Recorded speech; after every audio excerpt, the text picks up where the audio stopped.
അങ്ങനെ റോഡ് ശൃംഖലയിലെ വികസനത്തിലും മുൻപന്തിയിൽ എത്തി നിൽക്കുകയാണ് ഭാരതം.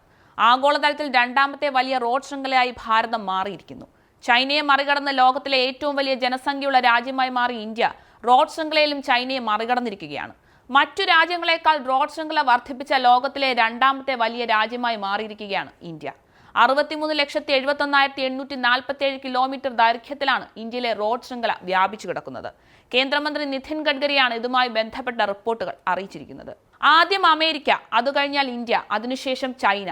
ഇങ്ങനെയാണ് റോഡ് ശൃംഖലയിൽ ഇപ്പോഴത്തെ രാജ്യങ്ങളുടെ സ്ഥാനം. 1.25 ലക്ഷം കിലോമീറ്ററുകളുള്ള ദേശീയപാതകളുടെ ശൃംഖല അമേരിക്ക കഴിഞ്ഞാൽ ഇപ്പോൾ ലോകത്തിൽ രണ്ടാമതായി നിലനിൽക്കുന്ന രാജ്യവും ഇന്ത്യ തന്നെയാണ്. 2013-14 കാലഘട്ടത്തിൽ 4,770 കോടി രൂപയായിരുന്ന ടോൾ വരുമാനം 2023-ൽ 41,342 കോടി രൂപയായി ഉയർന്നിട്ടുണ്ട്.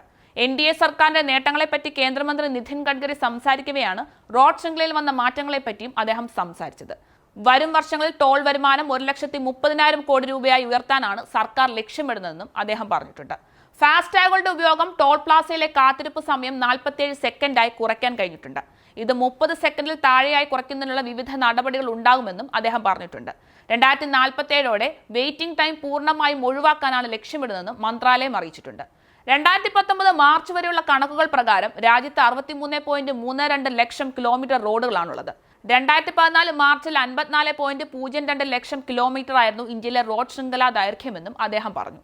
ബജറ്റിൽ ഗതാഗത വകുപ്പിന് കാര്യമായ വിഹിതം ലഭിച്ചിട്ടുണ്ടായിരുന്നു. 2013-14 ബജറ്റ് വിഹിതം 31,130 കോടി രൂപയായിരുന്നുവെങ്കിൽ 2023-24 ബജറ്റ് വിഹിതം 2,76,351 കോടി രൂപയായിരുന്നെന്നും അദ്ദേഹം പറഞ്ഞിട്ടുണ്ട്.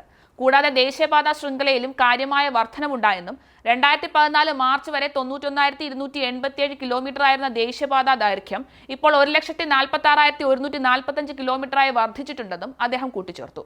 റോഡുകളുടെ ഗുണനിലവാരവും ഇതിനോടകം തന്നെ മെച്ചപ്പെട്ടിട്ടുണ്ട്. അതേസമയം രാജ്യത്തിന്റെ ലോജിസ്റ്റിക് ക്ഷമത മെച്ചപ്പെടുത്തുന്നതിന്റെ ഭാഗമായി ഹൈസ്പീഡ് ആക്സസ് കൺട്രോൾഡ് ദേശീയപാതകളുടെ വികസനത്തിൽ ശ്രദ്ധ കേന്ദ്രീകരിക്കാനും ഗതാഗത മന്ത്രാലയം തീരുമാനിച്ചിരിക്കുകയാണ്.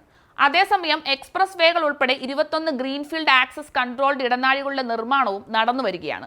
കൂടാതെ നിരവധി പദ്ധതികളും ഇതിനോടൊപ്പം തന്നെ പൂർത്തിയാക്കിയിട്ടുണ്ട്. ഈ റോഡുകൾ ഗതാഗതത്തിനായി തുറന്നു കൊടുത്തിട്ടുണ്ടെന്ന് ഗതാഗത മന്ത്രാലയം പുറത്തിറക്കിയ റിപ്പോർട്ടിൽ ചൂണ്ടിക്കാട്ടുന്നുണ്ട്. അതേസമയം ഇന്ത്യൻ സമ്പദ് വ്യവസ്ഥയുടെ ലോജിസ്റ്റിക് ക്ഷമത മെച്ചപ്പെടുത്തുക എന്നത് ലക്ഷ്യമിട്ട് 35 മൾട്ടി മോഡൽ ലോജിസ്റ്റിക് പാർക്കുകൾ മന്ത്രാലയം കണ്ടെത്തിയിട്ടുണ്ട്. ഭാരത്മാല പരിയോജന പ്രകാരമുള്ള വികസന പദ്ധതികളാണ് ഇവിടെ അവലംബിക്കുന്നത്. ഭാരത്മാല പരിയോജന ഘട്ടം 1 പ്രകാരം 15 മൾട്ടി മോഡൽ ലോജിസ്റ്റിക് പാർക്കുകളുടെ വികസനത്തിന് മുൻഗണന നൽകിയിട്ടുണ്ട്. കൂടാതെ 2016 മുതൽ 3.46 കോടി മരങ്ങൾ നട്ടുപിടിപ്പിച്ചുകൊണ്ടുള്ള ഹരിത സംരംഭങ്ങൾക്കും മന്ത്രാലയം ഊന്നൽ നൽകി വരികയാണ്. കൂടാതെ മുനിസിപ്പൽ മാലിന്യങ്ങൾ തടയണ നിർമ്മാണത്തിന് ഉപയോഗിച്ചും മാലിന്യങ്ങൾ സിമന്റ് കോൺക്രീറ്റ് നിർമ്മാണത്തിന് ഉപയോഗിച്ചും സുസ്ഥിര വികസന മാതൃകകൾ മന്ത്രാലയം സൃഷ്ടിക്കുകയും ചെയ്തിട്ടുണ്ട്. രാജ്യത്തിന്റെ വടക്കു കിഴക്കൻ മേഖലകളിലെ റോഡ് ഹൈവേ ശൃംഖലകളുടെ വിപുലീകരണത്തിന് പ്രത്യേക പരിഗണനയും മന്ത്രാലയം നൽകുന്നുണ്ട്. 2 ലക്ഷം കോടിയിലധികം രൂപയുടെ വികസനങ്ങളാണ് ഈ മേഖലയിൽ നടപ്പാക്കുന്നത്. എന്തായാലും മറ്റു രാജ്യങ്ങളോട് കിടപിടിക്കുന്ന തരത്തിൽ റോഡ് ശൃംഖല കൈവരിച്ച വിജയം മറ്റു മേഖലകളിലും കൈവരിക്കാൻ കഴിയുമെന്ന് തന്നെയാണ് നമ്മുടെ പ്രതീക്ഷ.